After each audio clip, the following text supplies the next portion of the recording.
Relax, they say. Yeah, right, I say. Much easier said than done, I say. If you are taking a test, giving a speech in public, or doing a dance performance routine on stage, I think one of the hardest things to do is to relax. So that's what we're going to talk about today. We're going to talk about how you can start to a process to relaxing into your performance. It doesn't happen overnight, but over time, eventually, you can get there. I promise. Okay, well, first of all, I'm Lilith Polite. Welcome to Awaken Your Instinct. I help women to find and freely express their truth with dignity and grace. I'm a belly dancer, a belly dance teacher, and a life coach, and I perform. I book events and different performances. I teach in person, I teach online, and my coaching, I do that by appointment. So you can find all of that information in the description box below at my website. And all that and how to work with me, and just go there and let me know if you are interested in working with me in any of those capacities. That's how you would learn more and reach out to me. Okay? All right, well, given all of that, you might have noticed I have a little bit of experience performing. I have performed many belly dance performances. I have actually facilitated quite a few Myers-Briggs type indicator workshops, and I have performed my flute. I used to play flute, so I've just had a lot of different experiences performing. And throughout those years, I just learned a lot, and something sticks out to me, and that is that what people tell you before you go to perform is to just breathe. And that is great. That's a great idea. That's definitely a great idea.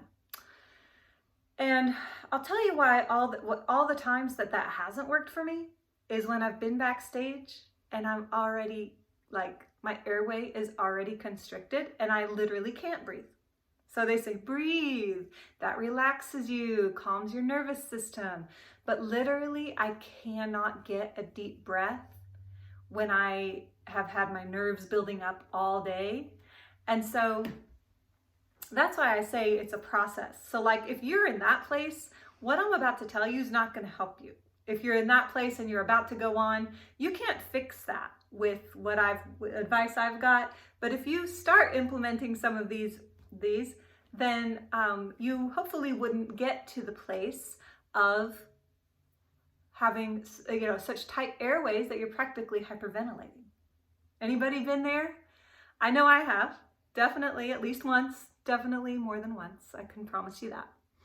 So the reason that this came up for me to talk about today was because a couple nights ago I was filming a video for my teacher who's in New York, and I needed to give him a video so he could give me a critique of the whole dance that we were working on together. And I noticed that I kept running through it, and I noticed a tightness in my chest, and I noticed I was everything that I picked out to improve on, I would get stuck on that. If I picked one move and I was like, no, I need to do this on that move, I'd get stuck on it. And I couldn't get past that particular move in a satisfactory way to me. I couldn't perform that move anymore once I picked it out to critique it and then try it. I'm because my mind is just thinking about it and how I can't do it and it's not good. And I was like, okay, stop, not getting anywhere. And I had to sit down. And I sat down and I said, just relax, okay? Take your time and feel the music and stop trying. Stop trying so hard. And it was amazing because I then did one run through and then I filmed the video. And what I realized was that once I relaxed and stopped thinking and stopped trying and just was having fun and listening to the music, not thinking about the moves, but listening to the music itself, and I was able to then film a video I was happy with.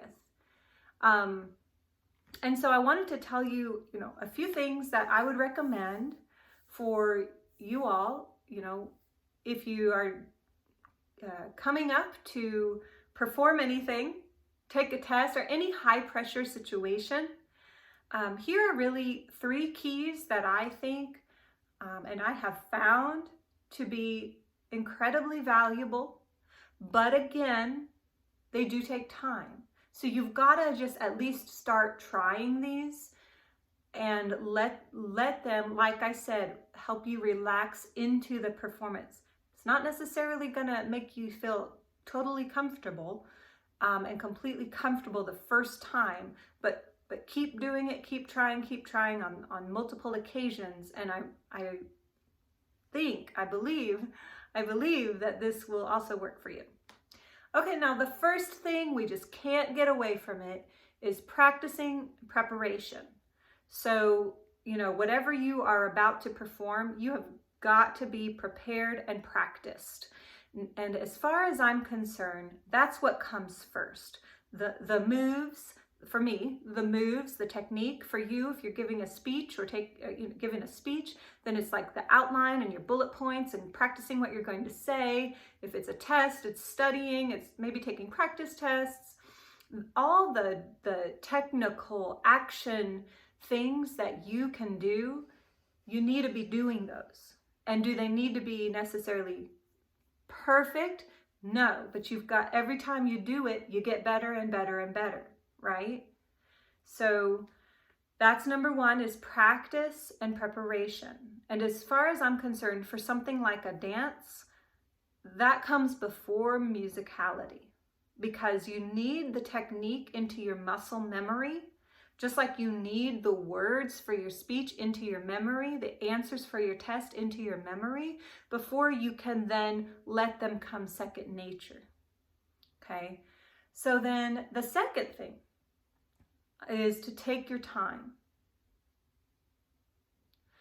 So one of the greatest pieces of advice a teacher named Shannon Sarr down in Little Rock said to me was, when she critiqued my dance, she said, and I was doing a competition dance for an Egyptian festival, and she said, what I'm seeing is that you're not completing your moves, and you need to understand Egyptian culture.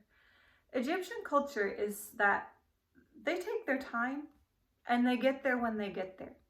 And for your dance, Egyptian dance is about feeling and emotion and sensuality. And it is much better to get there late than to rush and get there early in terms of completion of the moves, going to the next step, hitting a beat in the music.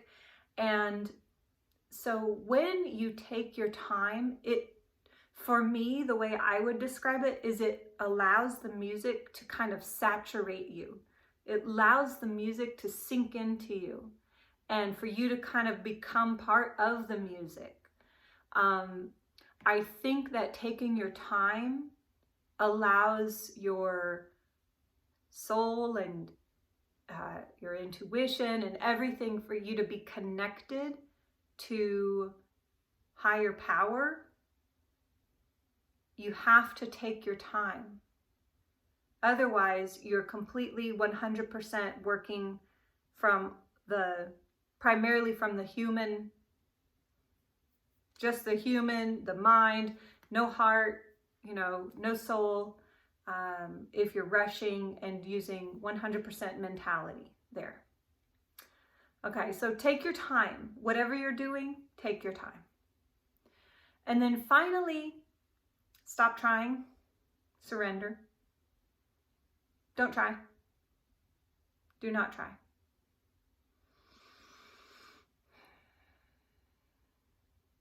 I don't know what else to say about that. It's just that you kind of have to stop caring.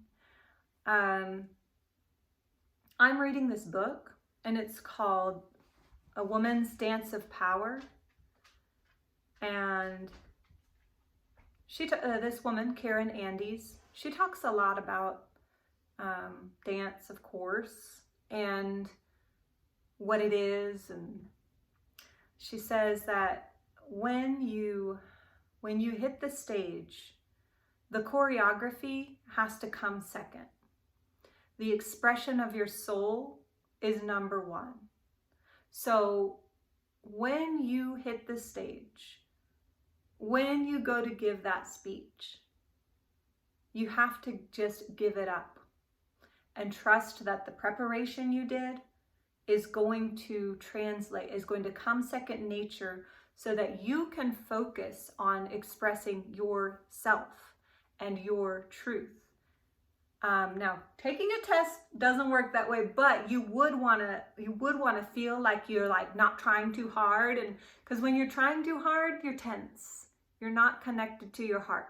You're trying too hard. You're like and like blocking flow of consciousness. And so that's what I found.